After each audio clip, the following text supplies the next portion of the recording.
அனைவருக்கும் வணக்கம். இந்த வீடியோ பதிவின் மூலமாக மஹேந்திரா ஜிவோ 245DI 24 HP கேட்டகரியில் மினி சீரீஸில் வரக்கூடிய இந்த டிராக்டரை பற்றி இந்த பதிவின் மூலமாக தெளிவாக பார்க்கலாங்க. வீடியோ பிடிச்சதுன்னா மறக்காமல் சப்ஸ்கிரைப், லைக் அண்ட் ஷேர் பண்ணுங்கள். வீடியோவை கடைசி வரைக்கும் ஸ்கிப் பண்ணாமல் பாருங்கள். இந்த மினி சீரீஸ் டிராக்டர் பார்த்திங்கன்னா இந்த வருஷம் லான்ச் ஆன டிராக்டர். இதை பானட் பார்த்திங்கன்னா மெட்டலில் கொடுத்துருக்குறாங்க. இதோட ஓப்பனிங் பாயிண்ட் பார்த்திங்கன்னா டீசல் டேங்க் கிட்ட கொடுத்துருக்குறாங்க.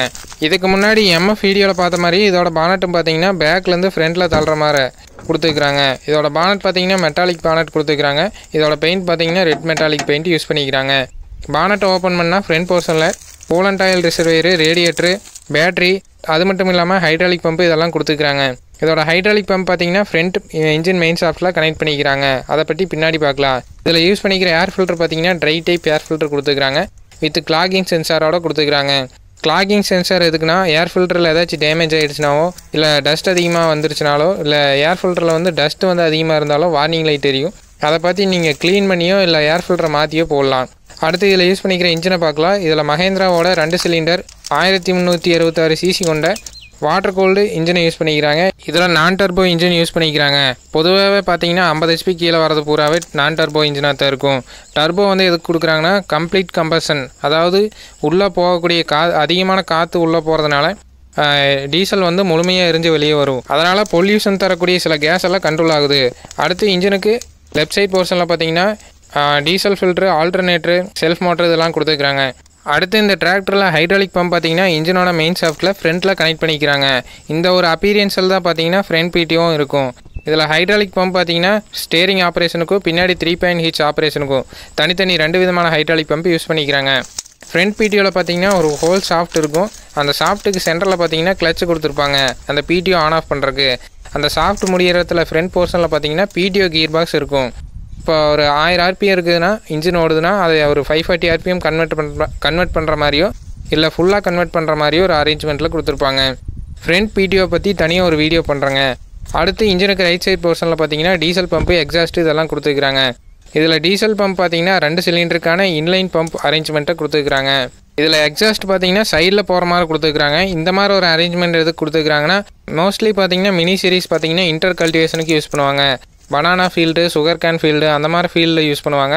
பயிர்களுக்கோ இல்லை எக்ஸாஸ்ட் போர்ஷன் வந்து வேறு ஏதாச்சும் முட்டி டேமேஜ் ஆகாமல் இருக்கிறதுக்கு இந்த மாதிரி ஒரு அமைப்பில் கொடுத்துருக்குறாங்க.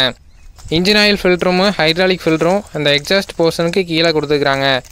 அதுக்கு பக்கத்துலேயே பார்த்தீங்கன்னா இன்ஜின் ஆயில் டிப்ஸ்டிக் கொடுத்துருக்குறாங்க. நீங்கள் இன்ஜின் ஆயிலும் கீர் பாக்ஸ் ஆயிலும் ஏர் ஃபில்ட்ரு இந்த மாதிரி ப்ராப்பரான மெயின்டெனன்ஸ் வந்து கரெக்டாக பண்ணிங்கன்னா அவங்க ரெக்கமெண்ட் பண்ணியிருப்பாங்க.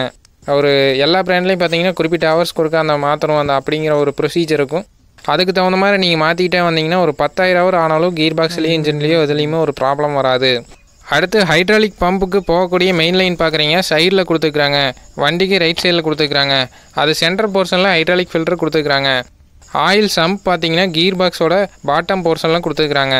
அடுத்து இந்த டிராக்டரில் பார்த்தீங்கன்னா ஹெட்லாம்ப் பக்காவாக கொடுத்துருக்குறாங்க. இந்த சீரீஸில் மினி சீரீஸில் பார்த்தீங்கன்னா பிரைட்டு, அதாவது டிம் பிரைட்டுங்கிற ஆப்ஷனோட கொடுத்துருக்குறாங்க. ஹாரன் பார்த்தீங்கன்னா அதுக்கு பக்கத்துலேயே கொடுத்துருக்குறாங்க. இன்ஜினுக்கு வந்து ப்ராப்பரான ஒரு காற்றோட்டம் கிடைக்கிற மாதிரி இதோட பானட் டிசைன் இருக்குது. அடுத்து இந்த டிராக்டரில் யூஸ் பண்ணிக்கிற front axle, steering, front tyre size பற்றி பார்க்கலாம். இதில் ஃப்ரண்ட் டயர் பார்த்தீங்கன்னா 6x14 6 இன்ச்சஸ் அகலமும் 14 இன்ச்சஸ் உயரம் இருக்கக்கூடிய டயரை யூஸ் பண்ணிக்கிறாங்க. இதில் யூஸ் பண்ணிக்கிற ஃப்ரண்ட் ஆக்சில் பார்த்தீங்கன்னா bevel set drive front axial use பண்ணிக்கிறாங்க. இந்த மாதிரி ஆக்சில் வந்து எதுக்கு யூஸ் பண்ணுறாங்கன்னா நீங்கள் வெட்லேண்டோ ட்ரைலேண்டோ எந்த விதமான அப்ளிகேஷன்லையுமே எந்த விதமான ஒரு டஸ்ட்டோ எதுவுமே பார்த்தீங்கன்னா உள்ளே போய் டேமேஜ் ஆகாமல் இருக்கணும், நல்ல ஒரு டர்னிங் ரேடியஸ் கிடைக்கணும், அந்த ஒரு ரீசனுக்காக பார்த்தீங்கன்னா இந்த மாதிரி ஆக்சில் யூஸ் பண்ணுவாங்க. இந்த மாதிரி பெவல் கீர் டிரைவ் ஆக்சில் பார்த்தீங்கன்னா 18 HPலேருந்து 200-300 ஹார்ஸ் வரைக்கும் இருக்கும். நீங்கள் பேஸ்டான அப்ளிகேஷனுக்கு தகுந்த மாதிரி நீங்கள் வாங்கிக்கலாம். இந்த பெவல் கீர் ஆக்சிலில் பார்த்தீங்கன்னா என்ன ஒரு பெனிஃபிட்னா அதிகமான ஒரு டர்னிங் ரேடியஸ் இருக்கும். சேத்தளவில் பார்த்தீங்கன்னா எந்த வித சீலிங் மட்டும்தான் போகும், உள்ளே இருக்கக்கூடிய மெக்கானிசம் ஃபெயிலியர் ஆகாது. இதில் யூஸ் பண்ணிக்கிற ஸ்டேரிங் பார்த்தீங்கன்னா balance type power steering use பண்ணிக்கிறாங்க. 4 வீல் டிரைவ் ஆன் பண்ணி யூஸ் பண்ணுறப்போ ஈஸியான டர்னிங் எஃபெக்ட் கிடைக்கணும், அந்த ஒரு ரீசனுக்காக பார்த்தீங்கன்னா இந்த மாதிரி ஸ்டேரிங் ஆப்ஷன் கொடுத்துருக்குறாங்க. அடுத்து இதில் கிரவுண்ட் கிளியரன்ஸ் பார்த்தீங்கன்னா நல்லாவே மெயின்டைன் பண்ணிக்கிறாங்க. பின்னாடி கிரவுண்ட்லேருந்து ஃப்ரண்ட் ஆக்சிலுக்கு வரக்கூடிய டிரைவ் ஷாஃப்ட் பார்த்தீங்கன்னா நல்லாவே ஒரு ப்ரொடெக்ஷன் கவரோட கொடுத்துருக்குறாங்க. இதில் கிரவுண்ட் கிளியரன்ஸ் பக்காவாக மெயின்டைன் பண்ணிக்கிறாங்க. லோயர் பாயிண்ட்டுன்னு பார்த்தீங்கன்னா ஃப்ரண்ட் ஆக்சிலும் பின்னாடி அந்த டிரைவ் ஷாஃப்ட் முன்னாடி வரக்கூடிய அந்த பாயிண்ட் தான் லோயர் பாயிண்ட்டாக கொடுத்துருக்குறாங்க. அடுத்து இதில் பிளாட்ஃபார்ம் பார்த்தீங்கன்னா நல்லா வைடான பிளாட்ஃபார்ம் கொடுத்துருக்காங்க. ஆப்ரேட்டர் உட்காந்து ஈஸியாக ஆப்ரேட் பண்ணுறதுக்கு தகுந்த மாதிரி கொடுத்துருக்காங்க. அடுத்து இதில் கொடுத்துருக்கிற கிளஸ்டர் கீர் சிஸ்டத்தை பற்றி பார்க்கலாம். இதில் இன்ஸ்ட்ருமெண்ட் கிளஸ்டர் பார்த்தீங்கன்னா நல்லா தெளிவான ஒரு அப்பீரியன்ஸில் கொடுத்துருக்காங்க. இதில் RPM meter, fuel meter, temperature meter கொடுத்துருக்காங்க. அது போக ஓட மீட்ரு கொடுத்துருக்காங்க. Neutral light, head light, temperature warning அந்த மாதிரி சில லைட்ஸ் எல்லாம் கொடுத்துருக்காங்க. ஸ்டேரிங் பக்கத்துலேயே பார்த்தீங்கன்னா ஹெட்லைட் கண்ட்ரோலு, இண்டிகேட்டர் கண்ட்ரோல் எல்லாம் கொடுத்துருக்காங்க. சாவி வந்து போட்டு ஆன் பண்ணுற ஸ்விட்சிங் பாயிண்ட் பார்த்தீங்கன்னா சைடில் கொடுத்துருக்காங்க. இல்லை டிரைவருக்கு ரைட் சைடில் கொடுத்துருக்காங்க. அடுத்து இந்த டிராக்டரில் யூஸ் பண்ணுற கிளச்சு பிரேக் சிஸ்டத்தை பற்றி பார்க்கலாம். இதில் கிளச்சு பார்த்தீங்கன்னா சிங்கிள் கிளச் கொடுத்துருக்காங்க. மூவிங் பிடிஓ ரெண்டுக்குமே சிங்கிள் கிளச் தான். அடுத்து இதில் பார்த்தீங்கன்னா பிரேக் பார்த்தீங்கன்னா ஆயில் இமர்ஸ்டு டிஸ்க் பிரேக் கொடுத்துருக்காங்க. இதனால் என்ன பெனிஃபிட்னா பிரேக் வந்து லாங் லைஃப் இருக்கும், நல்ல ஒரு பிரேக்கிங் எஃபெக்ட் கிடைக்கும். அதுக்கு பக்கத்துலேயே பார்த்தீங்கன்னா ஸ்டேரிங் பெடல் கொடுத்துருக்காங்க. அடுத்து இதில் யூஸ் பண்ணிக்கிற கியர் பாக்ஸ் பற்றி பார்க்கலாம். இதில் 8 ஃபார்வேர்டு 4 ரிவர்ஸ் இருக்கக்கூடிய மஹேந்திராவோட constant mesh gear box use பண்ணிக்கிறாங்க. இதோட மேக்ஸிமம் ஸ்பீடு ஃபார்வேர்டு ஸ்பீட் பார்த்தீங்கன்னா 25 km/h. இதில் ரேஞ்ச் லிவர் கொடுத்துருக்காங்க, hydraulic control liver, position draft liver கொடுத்துருக்காங்க. அடுத்து இதில் யூஸ் பண்ணிக்கிற பிடிஓ பற்றி பார்க்கலாம். இதில் பார்த்தீங்கன்னா பிடிஓ ஹெச்பி 22 HP கொடுத்துருக்காங்க. பிடிஓ ஸ்பீடு பார்த்தீங்கன்னா 540, 540 எக்கானமி 2 விதமான பிடிஓ ஸ்பீடு கொடுத்துருக்காங்க. பிடிஓ சாஃப்ட் பார்த்தீங்கன்னா 6 ஸ்ப்ளைன் அந்த சாஃப்ட் தான் கொடுத்துருக்காங்க. 6 ஸ்டெப் இருக்கக்கூடிய பிடிஓ சாஃப்ட் கொடுத்துருக்காங்க. இந்த டிராக்டரில் உட்காந்து ஆப்ரேட் பண்ணுறப்போ front view, back view, side view எல்லாமே பக்காவாக கொடுத்துருக்காங்க. ஆப்ரேட்டருக்கு கரெக்டான விசிபிலிட்டி இருக்கிற மாதிரி இதை டிசைன் பண்ணிக்கிறாங்க. கீழே பார்த்தீங்கன்னா டிரைவர் சீட்டுக்கு ரைட் சைடில் கீழே 4 wheel drive on off lever கொடுத்துருக்காங்க. லெஃப்ட் சைடில் பார்த்தீங்கன்னா differential lock, hydraulic control arrangement கொடுத்துருக்காங்க. ஹைட்ராலிக் டிஸ்ட்ரிபியூட்டர் கண்ட்ரோல் அரேஞ்ச்மெண்ட் கொடுத்துருக்காங்க. இதில் ஹைட்ராலிக் ஃபுல் லாக் அரேஞ்ச்மெண்ட் கொடுத்துருக்காங்க. டிரைவர் சீட்டுக்கு கீழே லெஃப்ட் சைடில் ஹைட்ராலிக் லாக் ஆப்ஷன் கொடுத்துருப்பாங்க. இதன் மூலமாக பார்த்தீங்கன்னா ஹைட்ராலிக்கை ஸ்லோவும் பண்ணிக்கலாம், ஹைட்ராலிக்கை ஃபுல்லாக க்ளோஸ் பண்ணிக்கலாம். அந்த ஆப்ஷன் இதில் இருக்குது. அடுத்து இந்த டிராக்டரில் யூஸ் பண்ணிக்கிற back axle, back tyre size பற்றி பார்க்கலாம்.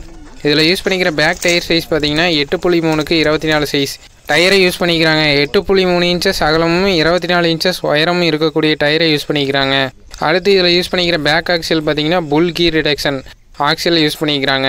இந்த ஹெச்பி செக்மெண்ட்டில் பார்த்தீங்கன்னா மேக்ஸிமம் புல் கீர் ரிடக்ஷன் தான் வரும், இபி ரிடக்ஷன் ஆக்சில் வராது.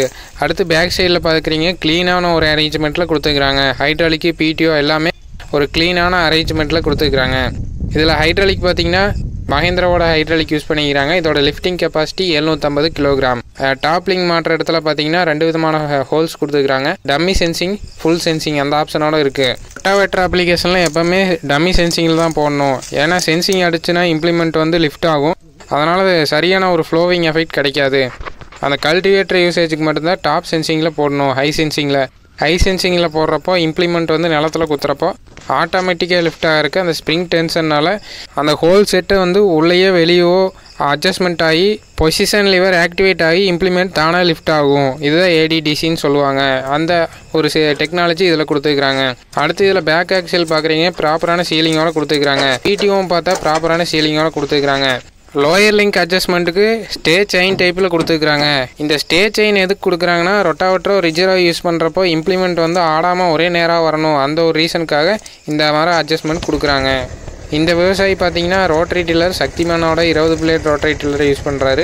இது கீ டிரைவ் ரோட்டரி டில்லர். இதோட கிரவுண்ட் பார்த்தீங்கன்னா சிங்கிள் ஸ்பீட் கிரவுண்டோட அரேஞ்ச்மெண்ட்டோட இருக்குது. இந்த ரோட்டரி டில்லர் பர்ஃபார்மன்ஸ் வந்து அடுத்தடுத்த பதிவுகளில் தெளிவாக பார்க்கலாங்க. இந்த வீடியோ பிடிச்சதுன்னா மறக்காமல் சப்ஸ்கிரைப், லைக் அண்ட் ஷேர் பண்ணுங்கள். மேலும் இது போன்ற ஒரு சுவாரஸ்யமான வீடியோ பதிவுடன் சந்திப்போம். நன்றி, வணக்கம்.